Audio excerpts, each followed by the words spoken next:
is Daily Blast Live. We're talking about what you're talking about. Real, honest, entertaining, live. DBL starts right now. 3, 2. Excellent beginning. Welcome to DBL. It's Tuesday, February 16th. I am Tori here with my good friends Al and Lindsay. How are you guys doing? What's going on? You guys look great. You guys look very... you.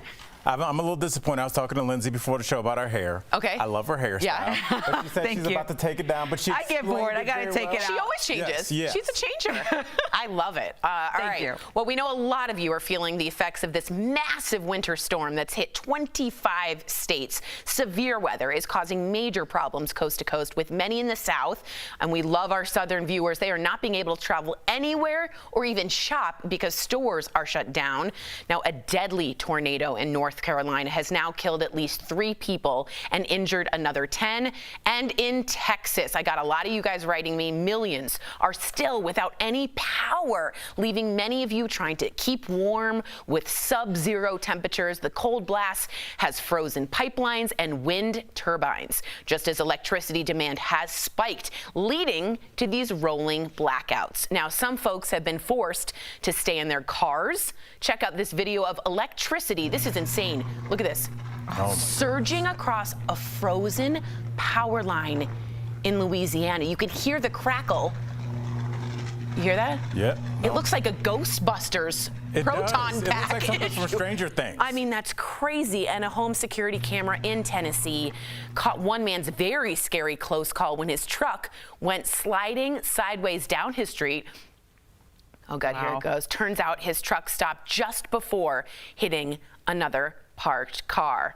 A lot of people wrote me from Texas saying they're absolutely freezing, and I just want to know how you think Texas could have been so very, very unprepared for this. And now there's reports that maybe the higher or richer, wealthier areas are having power and not the poorer neighborhoods. How did Texas get this so wrong, Linz? What do you think? Well, Colin, my boyfriend is from Texas, and we were talking about this. His whole family's in Houston. Are they doing okay? And, yeah, they're doing okay. A lot of the kids in the family are really excited because they never really get snow. But it comes to a point where, like, we've been growing up our whole lives. Texas never really gets snow. Every once in a while they do, and the world stops. Yes. And that's a lot of places down south. But, like, what's the issue? Just, like, have a plan in place like we do in Colorado. I mean, we had -6 degrees this week.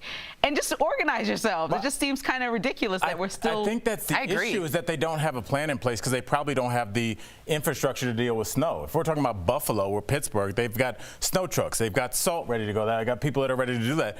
I'm sure that they don't have many snow trucks down there because they don't need it. And so when you start talking about city budget issues, where if that's on the ballot, what's going to pass? It's going to be not going to be the snow truck. So when something like this does happen, they're like, does anybody have a shovel? Golly, I just hope that people who are freezing right now stay warm. I did read on Twitter, I know this sounds silly, but if you put your blanket and then your fitted sheet on top, it keeps you insulated and warmer, as opposed to fitted sheet and then a blanket. So it's an interesting twist. If you really are in a dire situation, we're trying to help out and keep you warm. If that's the tip. No, people are, for real. They're freezing. That sounded really warm. I was actually going to try it later. It sounded like she made that up. I did. It sounded like you started talking and you're like, well, I got to finish it. So let's There's a blanket and a fitted sheet. Yes. And you put one on top of the other. No, seriously, this is for people who really do need it.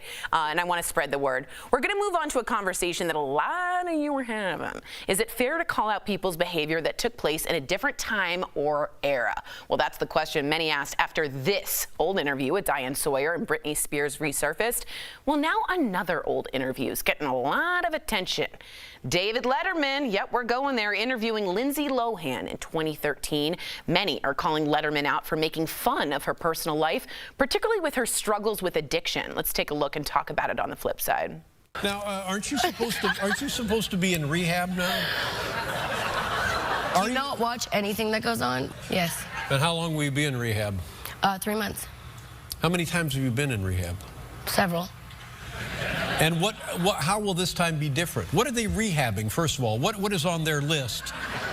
What are they going to work on when you walk through the door? We didn't discuss this in the pre-interview. No. A lot of people are calling Letterman to now apologize for that. But this is all part of that much deeper conversation we here at DBL really want to get to. Is it fair to call this out even though it took place in a different time? So go ahead and go to dblvote.com. Tell us what you think. Al, I know you've watched the whole 14-minute interview.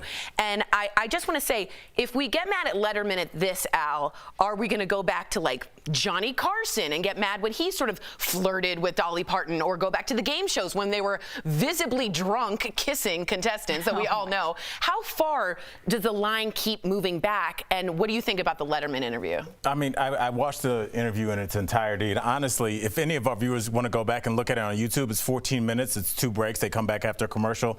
I feel like looking at that interview, the clip doesn't do it justice. Lindsay Lohan gave one of the best interviews on a late night show I've ever seen in my entire life. And the reason I say that is she was clearly caught off guard. If you watch the beginning of the interview, her body language is like she's leaning away from him because they clearly did not discuss this. She was there to promote Scary Movie 5. And when he kind of came at her, you could tell that at one point she was like, please stop doing this with her eyes. And we didn't show it in the clip, she snatched his jokes out of his hand. Wow. And said, do not tell these to me. And she took, I feel like we're taking this video and saying, should women be attacked? I think we should show this video and show how women are empowered, because she took control of that interview.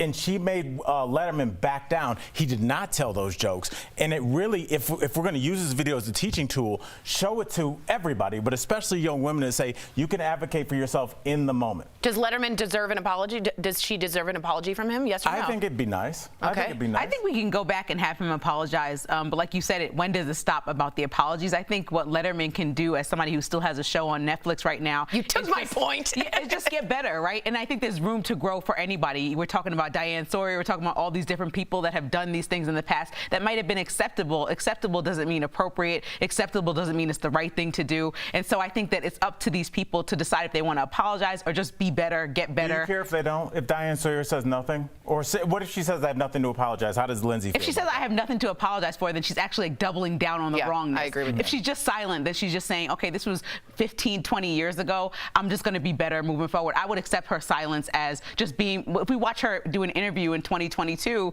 that's similar, then obviously she learned nothing. But if we watch her do stuff that actually, you know, maybe empowers women, like you're saying, intentionally, then I would say, okay, she must have learned something. Yeah, I do. If you guys don't know, Dave Letterman has an awesome Netflix show that is called My Next Guest Needs No Introduction. If you don't know, the audience doesn't even know who he's interviewing until they walk out on stage. And it's like, Obama, it's not you, Al. It's never going to be you.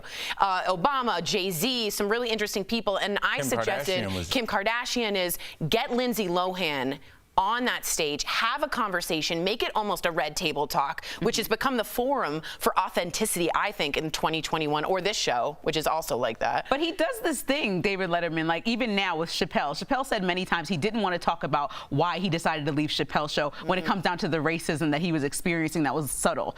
And pushed it. Letterman pushed it so much when he had Chappelle on his episode. And I'm sure that Chappelle said he didn't want to talk about it again, like he did in every interview for a decade before that. So it's just, that's his interview style, but you have to know where you're crossing the line. When somebody's struggling with addiction, I think that might be the line. And really quickly, I think just a nice silver lining to all this is like we're looking at this interview now and it looks crazy. Yeah. And it wasn't from that long ago, 2013. We're not talking about ancient history, but we are so much different in the way that we view mental health, addiction, that those questions that were okay then don't fly now. I totally agree. We have learned 74% of you say no. Is it fair to call out people's behavior? I would love to know if you guys think he should have her on his show or apologize. Write me in, YouTube, Facebook. Good discussion, guys. Yeah. I needed validation. Coming up on DBL, our favorite nighttime soap stars from the 80s, starting with TV icon Patrick Duffy. It's getting hot in here. The Dallas Star tells Sam what he's been up to. And before we go to break, check out our coworkers. They're all watching for the show from home during the ongoing pandemic. We couldn't do it without you guys. We'll be right back.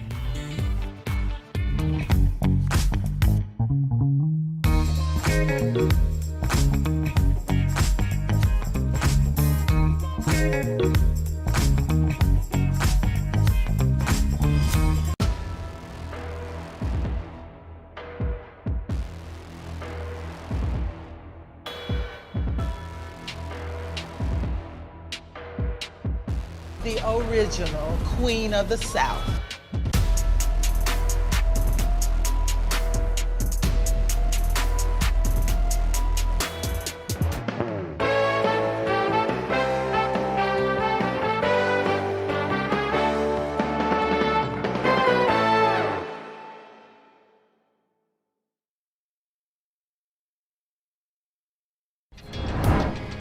This February, DBL is all new every day.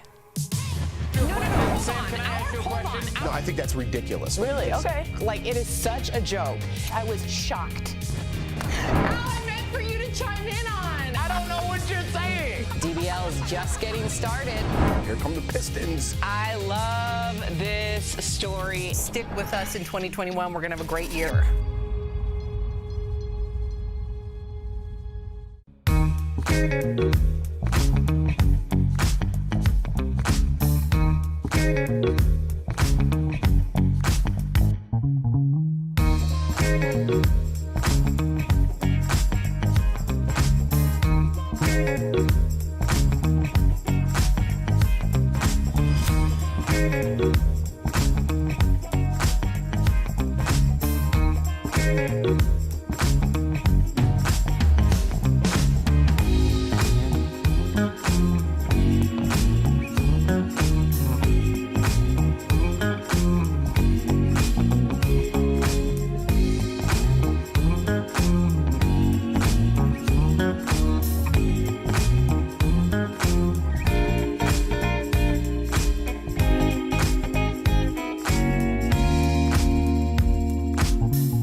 to DBL. Our favorite 80s nighttime soap stars brought all the drama. This week, we're chatting with them to reminisce and ask, where are they now? Well, first up, Patrick Duffy, a.k.a. Bobby Ewing from Dallas. Sam caught up with him earlier. Take a look.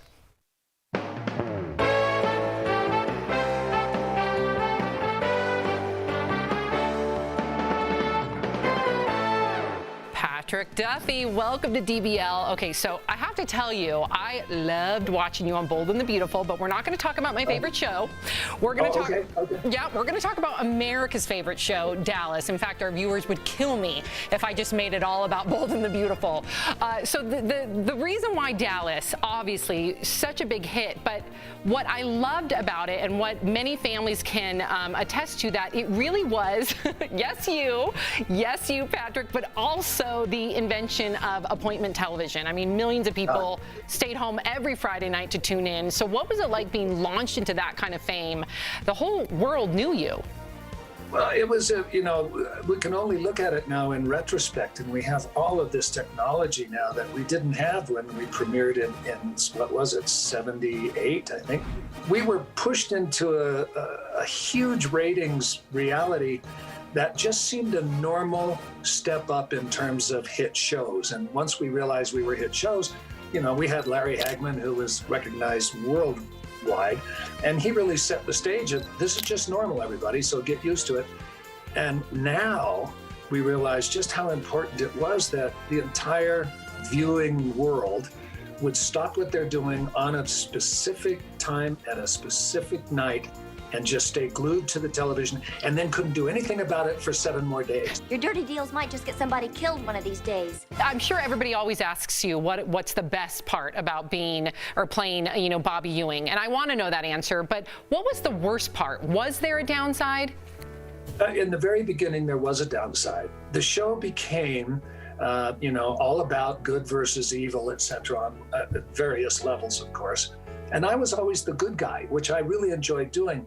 But that's a hard character to write for in a very interesting and attention-captivating way. It was great to write for JR or Sue Ellen guzzling down her booze, or right. Little Lucy sleeping with everybody but the family, tractor.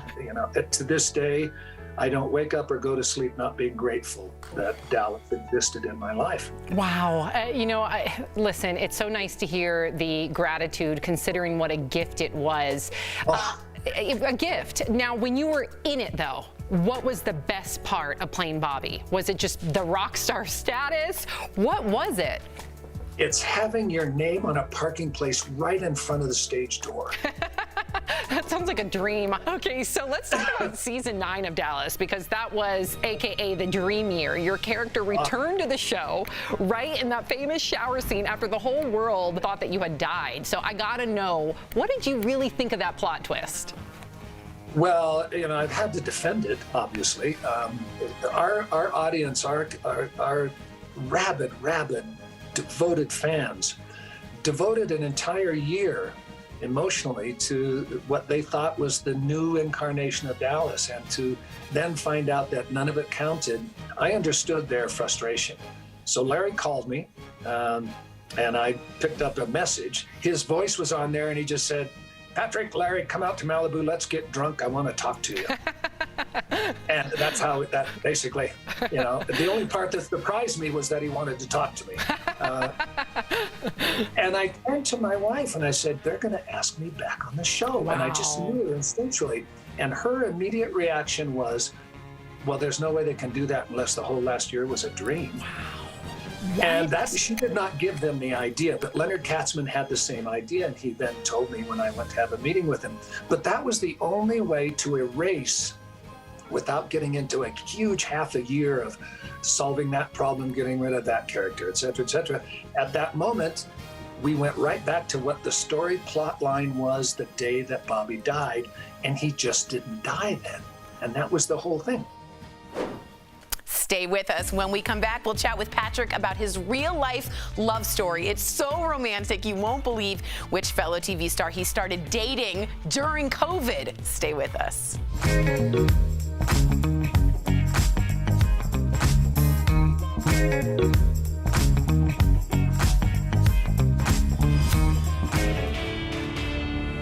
The Verify team exists to cut through misinformation and bring you the facts. You might have seen headlines like this. The CDC says fully vaccinated people don't need to quarantine after COVID-19 exposure. So let's verify. Did the CDC really say that vaccinated people can skip quarantine? To find out, we went straight to the source, the CDC, and we found out that the claim is true, but it needs context. It turns out you need to meet a couple criteria first. Here's the CDC's full guidance. They say that you don't have to quarantine after being exposed to someone with suspected or confirmed COVID-19 if it's been at least 2 weeks since your final vaccine dose, it's been no longer than 90 days since your final dose, and you have no symptoms. So we can verify that as long as you meet those 3 criteria, this is true. The CDC says you don't need to quarantine after a COVID-19 exposure. But if you don't fit that criteria, you still need a quarantine. With your Verify, I'm Evan Kozloff.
Welcome back to DBL. We're continuing our talk with Dallas star Patrick Duffy. Earlier, Sam caught up with him to ask about the 2 loves of his life. It's a story that will literally make you weak in the knees. Watch.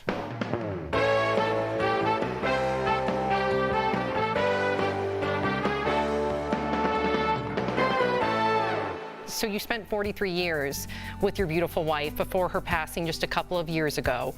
Actually 45, just so you know. 45. We lived together for 2 years prior to getting married, but we both always considered that 2 years of marriage. I mean, to be in love for over 4 decades, especially in Hollywood, please share your secret. We all want to learn from you. It sounds cliche, but it's not, because there's no other way I can explain it. Let's put it this way. As a college graduate, 2 years out of school when I met her, I might not have drawn up that particular list of attributes that she had, because I didn't know what I wanted until I saw it. It was instant. And then we both realized, well, this is going to happen, so let's make it happen right. And for 45 years, we worked very hard to make sure that first initial attraction, where everything goes, your skin crawls, that it lasted. And it did for 45 years to the very last day of her life. 4 years ago, since she passed, and I am now in the most wonderful, finally, for a second time, a beautiful relationship with a wonderful woman. I know, and in fact, I wanted to, just congratulate on your relationship with Linda Pearl, and of course, our viewers right now know her as Fonzie's girlfriend from Happy Days, right? We all adore her. I taste some beef stroganoff. This is my favorite. Oh. You have any ketchup? And I'm just so happy that you were able to find love again. And yeah, so special. How did your relationship develop, though, during a global pandemic? I can't even imagine how that must have been. Well, it's almost, I have to tell people, and and I say, please, I understand that everybody suffers in this pandemic, but had it not been for the pandemic, I'm not sure I would be here now. I turned down doing a series with her in 1978. She was going to do a series called The Young Pioneers, and I got offered the script to play her husband. And for some strange reason, I turned it down and took this shot in the dark with a show called Dallas. Mama, contesting Daddy's will, that's a drastic step. And the rest is my television history until about a year ago at one of these celebrity auction signing things that goes on. Linda Pearl comes up and we relive that moment of, oh, you turned down my show, I turned down your show and everything. It's somewhere in the back of my mind, I went, this is a very interesting woman, but nothing happened. I got a film in Canada, went to Canada in March. It was shut down before we started. I flew back to my home in Oregon we started texting again, and it became once a week, and it became a couple of times a week. And then we thought, well, you want to do FaceTime? We got to know each other so well. And I was in Oregon, she lives in Colorado Springs. And at one point, I just thought, well, it's either now or never. I got to figure out if this is real or not. I jumped in the car and drove 23 hours and ended up at her doorstep, and I haven't left. Oh my gosh, Patrick. Yeah. That is the story. We had never hugged or anything. Obviously, there was a commitment because I was there, but we didn't know what to do. And I finally said, may I kiss you?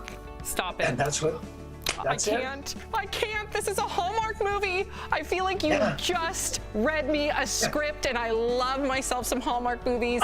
In fact, you guys are so close. Our studio here is here in Colorado. After the pandemic, I would love, we need to get you both on the show after the pandemic, right here in studio. We're in Denver. Absolutely. Yeah. Absolutely. What a beautiful story. Thank you so much, Patrick, for taking the time and for just letting us into your world. I love how transparent you are. It just goes to show why so many people absolutely adore you. And we'll be right back. Thank you so much, Patrick. Okay. You're welcome. Promotional consideration is brought to you by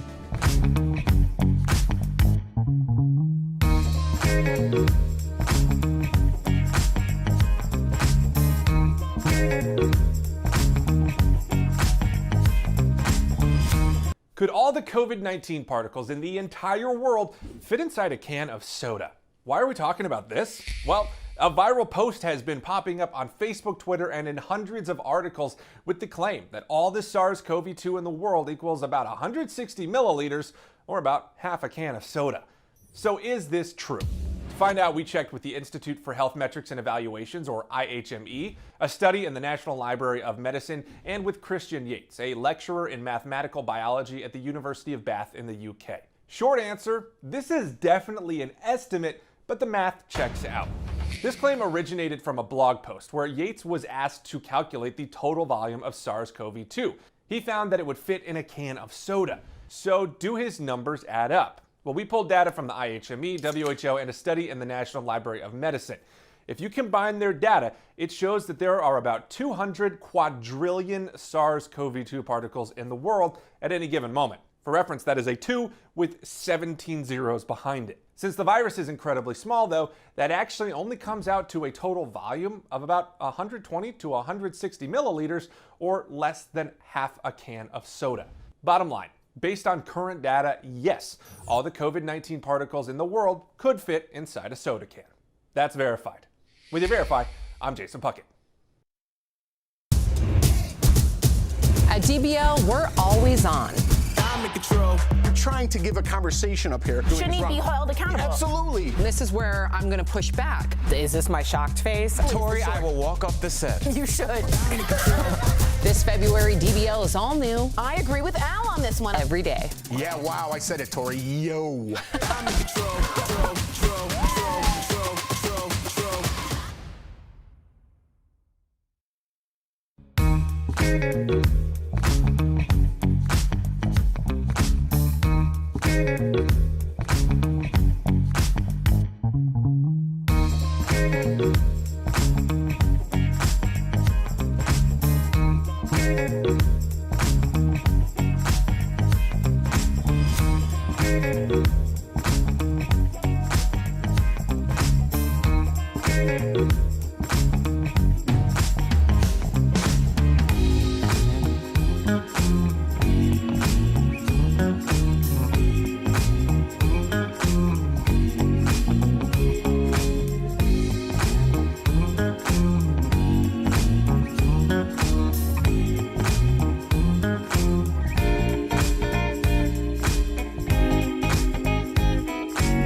Welcome back to DBL. We love sharing your comments. All right, Sue from Facebook says, I lost power on Saturday. No ETA to restore. I know. Lori says, Missouri here, 9 inches where I live. Wow. Carol from Facebook's, we're 40+ hours, no power, and now no water. We just want you to know we are sending all of our love to you and our warmth. I know that doesn't help, but I'm trying. And the blankets you were talking about. And the blankets. Remember, fitted sheet over the blankets. That's not going to work. It's going to work. Why are you so cranky? That's not a thing. It's 100% a thing. It's a thing. Okay. Crizzle writes in, it's interesting how Letterman video that's floating around forgot to include the parts where Letterman encouraged Lohan to turn her life around and praised her. Yeah, I watched the whole interview. That was at the end of the second half of the interview, which most people didn't see. But I think there were some things that happened that led him to doing that. So. I see. Interesting point. Well, goodbye to our coworkers who tuned in from home. Stay safe, everyone. DBL is new every day. We'll see you same time, same place. Stay warm, guys. We love you.